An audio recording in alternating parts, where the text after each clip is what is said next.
Treasure Island, Chapter 7. I Go to Bristol. It was longer than the squire imagined ere we were ready for the sea, and none of our first plans, not even Dr. Livesey's, of keeping me beside him, could be carried out as we intended. The doctor had to go to London for a physician to take charge of his practice. The squire was hard at work at Bristol, and I lived on at the Hall under the charge of old Redruth, the gamekeeper, almost a prisoner, but full of sea dreams and the most charming anticipations of strange islands and adventures. I brooded by the hour together over the map, all the details of which I well remembered. Sitting by the fire in the housekeeper's room, I approached that island in my fancy, from every possible direction. I explored every acre of its surface. I climbed 1,000 times to that tall hill they called the Spyglass, and from the top enjoyed the most wonderful and changing prospects. Sometimes the isle was thick with savages, with whom we fought, sometimes full of dangerous animals that hunted us. But in all my fancies nothing occurred to me so strange and tragic as our actual adventures. So the weeks passed on, till one fine day there came a letter addressed to Dr. Livesey, with this addition: to be opened in the case of his absence by Tom Redruth or young Hawkins. Obeying this order, we found, or rather I found, for the gamekeeper was a poor hand at reading anything but print, the following important news. Old Anchor Inn, Bristol, March 1st, 17 . Dear Livesey, as I do not know whether you are at the Hall or still in London, I send this in double to both places. The ship is bought and fitted. She lies at anchor, ready for sea. You never imagined a sweeter schooner. A child might sail her. 200 tons. Name, Hispaniola. I got her through my old friend Blandly, who has proved himself throughout the most surprising trump. The admirable fellow literally slaved in my interest, and so, I may say, did everyone in Bristol, as soon as they got wind of what port we sailed for. Treasure, I mean. Redruth, said I, interrupting the letter, Dr. Livesey will not like that. The squire has been talking after all. Well, who's a better, right? Growled the gamekeeper. A pretty rum go if squire ain't to talk for Dr. Livesey, I should think. At that I gave up all attempt at commentary and read straight on. Blandly himself found the Hispaniola, and by the most admirable management got her for the merest trifle. There is a class of men in Bristol monstrously prejudiced against Blandly. They go the length of declaring that this honest creature would do anything for money, that the Hispaniola belonged to him, and that he sold it me absurdly high, the most transparent calumnies. None of them dare, however, to deny the merits of the ship. So far there was not a hitch. The workpeople, to be sure, riggers and what not, were most annoyingly slow. But time cured that. It was the crew that troubled me.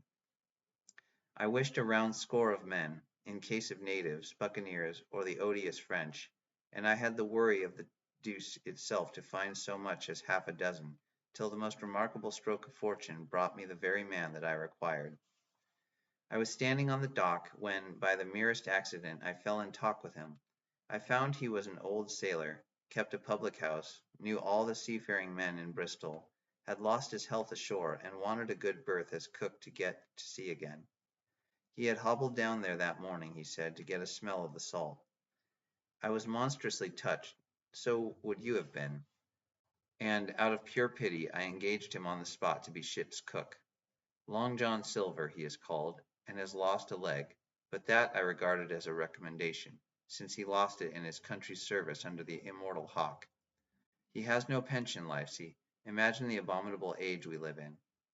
Well, sir, I thought I had only found a cook, but it was a crew I had discovered. Between Silver and myself we got together in a few days a company of the toughest old salts imaginable. Not pretty to look at, but fellows, by their faces, of the most indomitable spirit. I declare we could fight a frigate. Long John even got rid of 2 out of the 6 or 7 I had already engaged.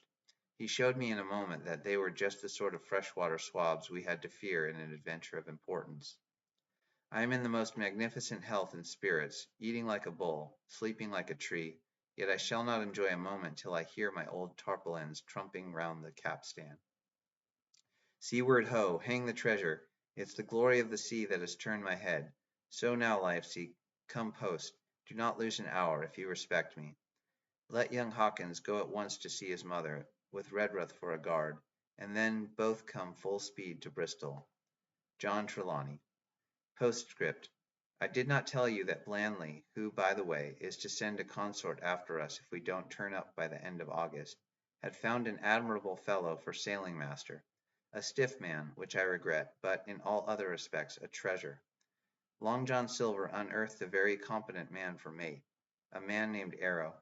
I have a boatswain who pipes, Livesey, so things shall go man-o'-war fashion on board the good ship Hispaniola. I forgot to tell you that Silver is a man of substance.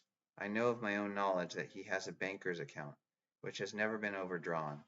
He leaves his wife to manage the inn, and as she is a woman of color, a pair of old bachelors like you and I may be excused for guessing that it is the wife, quite as much as the health, that sends him back to roving. J.T. P.P.S. Hawkins may stay one night with his mother. J.T. You can fancy the excitement into which that letter put me. I was half beside myself with glee, and if ever I despised a man, it was old Tom Redruth, who could do nothing but grumble and lament. Any of the under gamekeepers would gladly have changed places with him, but such was not the squire's pleasure, and the squire's pleasure was like law among them all.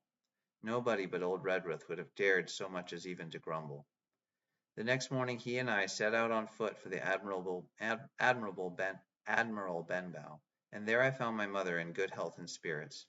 The captain, who had so long been a cause of so much discomfort, was gone where the wicked cease from troubling. The squire had had everything repaired, and the public rooms and the sign repainted, and had added some furniture, above all a beautiful armchair for mother in the bar. He had found her a boy as an apprentice also, so that she should not want help while I was gone. It was on seeing that boy that I understood for the first time my situation. I had thought up to that moment of the adventures before me, not at all of the home I was leaving. And now at the sight of this clumsy stranger, who was to stay here in my place beside my mother, I had my first attack of tears. I was afraid I led that boy a dog's life, for as he was new to the work, I had 100 opportunities of setting him right and putting him down, and I was not slow to profit by them. The night passed, and the next day, after dinner, Redruth and I were afoot again, and on the road. I said good-bye to mother and the cove where I had lived since I was born, and the dear old Admiral Benbow, since he was repainted, no longer quite so dear. One of my last thoughts was of the captain, who had so often strode along the beach with his cocked hat, his saber-cut cheek, and his old brass telescope. Next moment we had turned the corner, and my home was out of sight. The mail picked us up about dusk at the Royal George, on the Heath. I was wedged in between Redruth and a stout old gentleman, and in spite of the swift motion and the cold night air, I must have dozed a great deal from the very first, and then slept like a log uphill and down dale through stage after stage. For when I was awakened at last, it was by a punch in the ribs, and I opened my eyes to find that we were standing still before a large building in a city street, and that the day had already broken a long time. "Where are we?" I asked.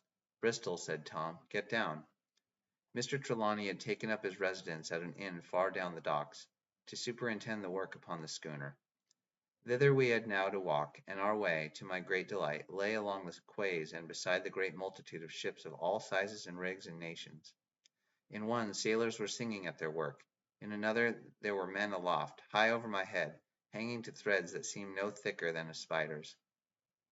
Though I had lived by the shore all my life, I seemed never to have been near the sea till then.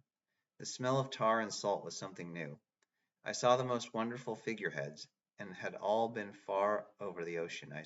I saw, besides, many old sailors with rings in their ears, and whiskers curled in ringlets, and tarry pigtails, and their swaggering, clumsy sea walk. And if I had seen as many kings or archbishops, I could not have been more delighted. And I was going to see myself, to sea in a schooner, with a piping boatswain, and pigtailed singing seamen, to sea, bound for an unknown island, and to seek for buried treasures. While I was still in this delightful dream, we came suddenly in front of a large inn, and met Squire Trelawney, all dressed out like a sea officer, in stout blue cloth, coming out of the door with a smile on his face, and a captain imitation of a sailor's walk. "Here you are," he cried, "and the doctors came last night from London. Bravo, the ship's company complete." "Oh, sir," cried I, "when do we sail?" "Sail," says he, "we sail tomorrow."